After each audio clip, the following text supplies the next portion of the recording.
तो छात्रों आज हम देखने वाले हैं गॉस की प्रमेय। और गॉस की प्रमेय को हम लोग इस प्रकार से इंटरेस्टिंग बना के पढ़ेंगे, इस प्रकार से पढ़ेंगे कि आपको कभी गॉस की प्रमेय नहीं भूलेगी। ठीक है, गॉस थ्योरम यहाँ पे आप बहुत ही डिस्कस करने वाले हैं, बहुत ही गहराई से डिस्कस करने वाले हैं। देखिए चैप्टर फर्स्ट वैद्युत आवेश तथा क्षेत्र 12th क्लास फिजिक्स एनसीईआरटी के अंतर्गत ये गॉस की प्रमेय मैं आपको बता रहा हूँ बोर्ड एग्जाम 2021 के लिए। तो आप देखिए बहुत अच्छे से धैर्य से वीडियो को देखिए। सर्वप्रथम इस वीडियो को ज़्यादा से ज़्यादा शेयर कर दीजिए ताकि इस लाइव सेशन पर और भी छात्र हमारे साथ जुड़ सकें। और इसके बाद आप सबसे अहम काम आपका यही है कि अगर मैं आपके लिए इतनी मेहनत करता हूं, आप जरा से भी देख करते हैं तो इस वीडियो को ज़्यादा से ज़्यादा आप शेयर कर दीजिए। इसके बाद वीडियो को लाइक कर दीजिए। चैनल पर पहली बार विजिट कर रहे हैं तो सब्सक्राइब करके ऑल पे क्लिक कर लीजिए। तो आइए स्टार्ट करते हैं। तो देखिए सबसे पहले हम लोग जानते हैं गॉस की प्रमेय की डेफिनेशन क्या होती है। तो मैं आपको एक बात बता देता हूँ, गॉस की प्रमेय आप कभी भी पढ़ें एक गांठ बांध लीजिए कि जो गॉस की प्रमेय होती है वह बंद पृष्ठ पर संभव होती है, खुले पृष्ठ पर गॉस की प्रमेय संभव नहीं हो सकती है। इतनी सी बात आप बिल्कुल गांठ बांध लीजिए। अब मैं आपको बात करता हूं कि गॉस की प्रमेय की डेफिनेशन क्या होती है। तो देखिए इसकी डेफिनेशन अगर हम गॉस की प्रमेय का फार्मूला तो लास्ट में आपको याद ही हो जाएगा, लेकिन अगर पहले याद हो जाए तो कितनी अच्छी बात है। तो देखिए गॉस की प्रमेय का जो फार्मूला होता है सिंपल सा मैं आपको बता देता हूँ, वो होता है Q अपान एप्सिलॉन नॉट। इसी की हम लोग को प्रूविंग करना है कि ये गॉस की प्रमेय का फार्मूला कहाँ से निकल कर आता है। बट इसकी प्रूविंग करने से पहले मैं इससे आपको गॉस की प्रमेय की डेफिनेशन बता देता हूँ। जैसे कि मान लीजिए कभी 1 मार्क में 2 मार्क में पूछ ली जाए 2 नंबर तक, तो वहाँ पर आप तुरंत लिख पाएँ। तो देखिए गॉस की प्रमेय मैंने आपसे बताया कि बंद पृष्ठ पर संभव होती है, तो आप लिख देंगे इस प्रमेय के अनुसार, किस प्रमेय के अनुसार, गॉस की प्रमेय यानी कि इस प्रमेय के अनुसार किसी बंद पृष्ठ पर, किस पर, किसी बंद पृष्ठ पर उत्पन्न वैद्युत फ्लक्स, ये जो ई बना है तो वैद्युत फ्लक्स, अगर यहाँ पे मैं बी बना दूंगा तो चुंबकीय फ्लक्स हो जाएगा। ठीक है, तो ये क्या है हमारा वैद्युत फ्लक्स। तो आप बोल देंगे इस थ्योरम के अनुसार या इस प्रमेय के अनुसार किसी बंद पृष्ठ पर उत्पन्न चुंबकीय फ्लक्स, कौन से चुंबकीय फ्लक्स, उत्पन्न चुंबकीय फ्लक्स का कुल नेट आवेश 1/एप्सिलॉन नॉट गुना होता है। ठीक है, तो इतनी सी बात आपके समझ में आ गई होगी। अगर नहीं समझ में आई, आप नहीं नोट कर रहे हैं, तो यहाँ पे मैं आपको दिखा देता हूँ ताकि आप इसे नोट कर पाएँ। देखिए यहाँ पे आप देख लीजिए कि गॉस की प्रमेय आप स्क्रीनशॉट इसका ले सकते हैं कि इस प्रमेय के अनुसार किसी बंद पृष्ठ पर गुजरने वाला वैद्युत फ्लक्स उसमें से कुल आवेश Q का 1/एप्सिलॉन नॉट गुना होता है। देखिए मैं यहाँ पे लिखता तो थोड़ा सा टाइम लगता है, इसलिए मैं इसे लिखना बिल्कुल नहीं लिखा, आपको दिखा दिया। यह इसी फार्मूले से मैं आपको समझा देता हूँ। देखिए गॉस की प्रमेय मैंने बताया बंद पृष्ठ पर संभव थी। ठीक है भैया, गॉस की प्रमेय हमारी बंद पृष्ठ पर संभव थी। तो चलिए हम इसीलिए एक बंद पृष्ठ बनाते हैं। चलिए हमने एक बंद पृष्ठ क्रिएट किया। यहाँ पे देखिए हमने एक बंद पृष्ठ क्रिएट किया, ये क्रिएट कर दिया, यहाँ पे ये हो गया हमारा बंद पृष्ठ। ठीक है, इतनी सी हम जगह रख देते हैं क्योंकि हमको इस पर कुछ ना कुछ यहाँ पे, जैसे मान लीजिए कि आपने इस पर यहाँ पे प्रकार रखा और इस गोले को ऐसे घुमाया, तो इस इधर पे जो इसका मेन होगा वह केंद्र होगा, सेंटर बिंदु होगा। तो यहाँ पे हम इस सेंटर बिंदु को मान लेते हैं ओ, और मानते हैं कि इससे कुछ दूरी पर, ये आर दूरी पर मान लेते हैं यहाँ पे एक बिंदु हमारे पास पी बिंदु है। ठीक है, अवेलेबल है हमारे पास पी बिंदु, हम इसे मिला देते हैं ताकि अच्छा लगे। इसे ऐसे कर देते हैं अगर आप करना चाहें तो, ताकि ये अच्छा लगेगा, इसके लिए और कोई दिक्कत नहीं है। ठीक है, और यहाँ पे मान लेते हैं कि इसमें कोई ना कुछ वैद्युत क्षेत्र ई लग रहा होगा और इसका जो वो है क्षेत्रफल है वो डी ए वेक्टर है। ठीक है, और मैं मान लेता हूँ कि यहाँ पे प्लस क्यू आवेश रखा हुआ है। ठीक, तो इसका चित्र इतना सिंपल सा बन के तैयार हो गया। इस चित्र पे खास कुछ समझाना नहीं है, इसकी मैं उपपत्ति करवा रहा हूँ, प्रूफ जिसको बोलते हैं, प्रूफिंग, प्रूफ।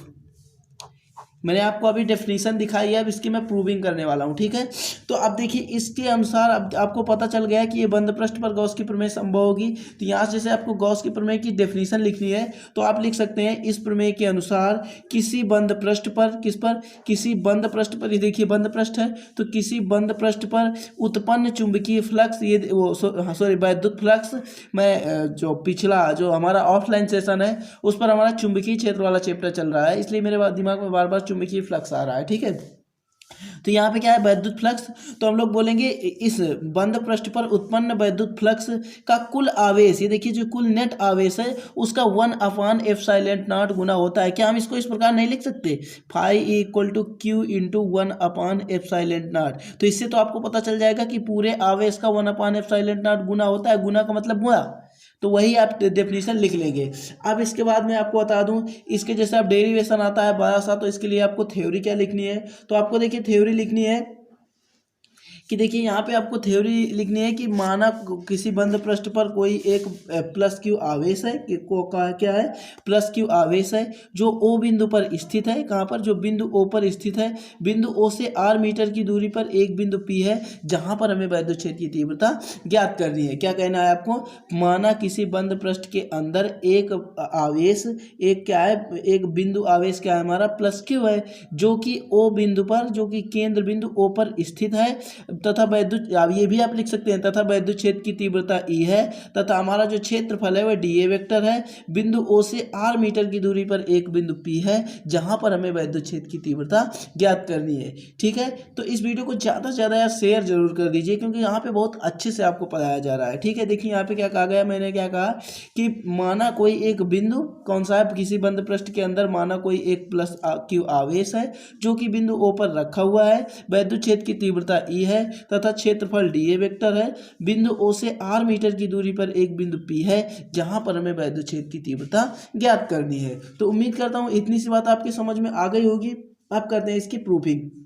ठीक है, इतनी से जैसे आपका मान लीजिए डेरिवेशन आया तो यहाँ पे आप चित्र बनाएंगे और यहाँ पे आप थ्योरी लिखेंगे। ठीक, फिर यहाँ पे आप नीचे डेरिवेशन करेंगे। तो आप गॉस की प्रमेय से रिलेटेड कितने भी डेरिवेशन कर डालें, मैं आपको ये जो 4 स्टेप बता रहा हूँ, इन 4 स्टेप को आपको फॉलो करना ही करना है। सबसे पहले चाहे गॉस की प्रमेय से रिलेटेड बहुत सारे डेरिवेशन में बताऊँगा, ये स्टेप करना ही करना है, तो इन्हें आप गांठ बांध लीजिए। ठीक है, तो देखिए यहाँ पे क्या है, D phi E equal to, कि कौन सी, D phi equal to formula होता है ई डॉट डी ए। क्या होता है, ई डॉट डी ए। अब यहाँ पे लोग लगा लेते हैं वेक्टर, क्योंकि ये दिशा जो है अभी दिशा दिख रही है। ठीक, अब ये जब हम, आपको पता होगा जब ये डाट हटाते हैं तो हम लोग कास थीटा जोड़ देते हैं। क्या जोड़ देते हैं, कास थीटा जोड़ देते हैं। तो डी फाई इक्वल टू ई, या मैं गारंटी के साथ कह रहा हूँ पूरे यूट्यूब पर इससे सरल नहीं मिलेगा जो मैं करवा रहा हूँ, और पूरे डेरिवेशन पर यही फॉलो होने वाला है।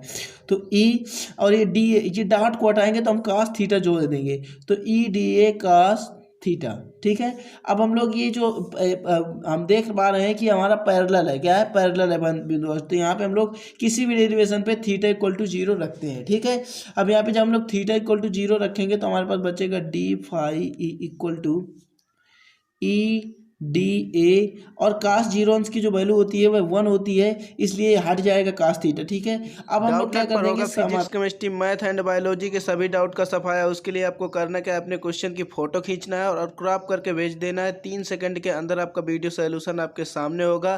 क्लास 6 से लेकर 12th तक, IIT JEE Main एडवांस तक, तो लिंक नीचे डिस्क्रिप्शन। समाकलन करना तो पता ही होगा। तो देखिए, अगर समाकलन करना आपको नहीं आता तो मैं आपको बता दूं सिंपल सी बात कि आपको जितने मैं डेरिवेशन गॉस की प्रमेय से रिलेटेड बताऊंगा तो इसी चीज का समाकलन करना है। तो बस आप इस समाकलन करते वक्त इस डी को रिमूव कर दीजिए, डी को रिमूव कर दीजिए। अन्यथा आपको मैं बता देता हूं कि देखिए यहाँ पे अगर आप समाकलन करते हैं तो यहाँ पे समाकलन का साइन लगाएंगे, डी फाई, यहाँ पे डी तो कैंसिल हो जाएगा, लेकिन ठीक है लिख लेता हूँ, डी फाई इक्वल टू, ये ई जो है हमारा कांस्टेंट है तो ये बाहर हो जाएगा, और इंटू में डी ए, और यहाँ पे हम इंटू में 1 मान सकते हैं। इस 1 को हम मान सकते हैं एक की, ये ए की पावर 0, किसकी पावर 0, ए की पावर 0, और ये फार्मूला बन जाता है एक्स की पावर एन का, जो कि होता है एक्स की पावर एन, जो होता है एन प्लस 1 और अपान में एन प्लस 1, एक्स की पावर एन प्लस, यानी कि जो भी होगा यहाँ पे एक्स होगा, ए होगा, तो ए की पावर एन प्लस 1 अपान एन प्लस 1। तो उस पर आप ना जाएं तो अच्छा होगा। यहाँ से सिंपल से आप अगर बायोलॉजी पढ़ रहे हैं तो आपको ज़्यादा समाकलन का काम नहीं, तो सीधे से आप ये याद रखिए कि हमें डी को रिमूव कर देना है। तो यहाँ सीधे सीधे निकल कर आ जाएगा समाकलन करने के बाद phi E equal to E into में ए। ठीक है, अब देखिए यहाँ तक आपको सभी डेरिवेशंस में करना है। अगर आप इस डेरिवेशंस को कर रहे होते अनंत लंबाई के लिए तो यहाँ पर आपको ई का मान निकालना होता, तो आप गॉस की प्रमेय का मान रख देते। और लेकिन अगर यहाँ पे आप देखिए ये गोलाकार है, इसलिए यहाँ पर ए का जो मान होगा वहाँ पे गोले का क्षेत्रफल रखा जाएगा। तो मैं पिछली वीडियो में बिंदु आवेश के कारण वैद्युत क्षेत्र की तीव्रता बता चुका था आपको, और मैंने ये भी कहा था कि यही जो यही है, यही मेन फार्मूला होता है किसका, वैद्युत क्षेत्र की तीव्रता का। तो हमें यहाँ से गॉस की प्रमेय फाई के मान निकालना है, तो हम यहाँ पे वैद्युत क्षेत्र की तीव्रता का मान पुटअप कर देंगे, ई बराबर 1/4 पाई एप्सिलॉन नॉट क्यू अपान में आर स्क्वायर। अब मैं आपको बता दूं ये जो है ये गोले का क्षेत्रफल रखना होगा, और गोले का जो क्षेत्रफल होता है वो होता है 4 पाई आर स्क्वायर। क्या होता है? 4 पाई आर स्क्वायर। तो देखिए इस 4 पाई से इस 4 पाई को हम कैंसिल कर देंगे, इस आर स्क्वायर से इस आर स्क्वायर को हम लोग कैंसिल कर देंगे, और हमारा सिंपल सा निकल के आ जाएगा फाई इक्वल टू क्यू अपान में एप्सिलॉन नॉट, जो कि हमें यही प्रूव करना था। तो उम्मीद करता हूँ दोस्तों कि ये समझ में आ गया होगा। तो देखिए एक बार इसको हम और देख लेते हैं, बस आज की वीडियो यहीं तक रखते हैं, ठीक है, क्योंकि इस वीडियो में हमने आपको काफ़ी कुछ क्लियर करा दिया। देखिए गॉस की प्रमेय की डेफिनेशन तो मैंने आपको दिखाई दिया है, तो आप स्क्रीनशॉट ले चुके होंगे। इसके बाद इसको प्रूव करने के लिए हम लोग बंद पृष्ठ बनाते हैं, और उस बंद पृष्ठ पर एक आवेश दे देते हैं, और उस आवेश से कुछ ना कुछ दूरी होती है, यहाँ तक की जो दूरी होती है उसे आर मान लेते हैं, और इस बिंदु पर हमें वैद्युत क्षेत्र की तीव्रता निकालनी होती है, ठीक है।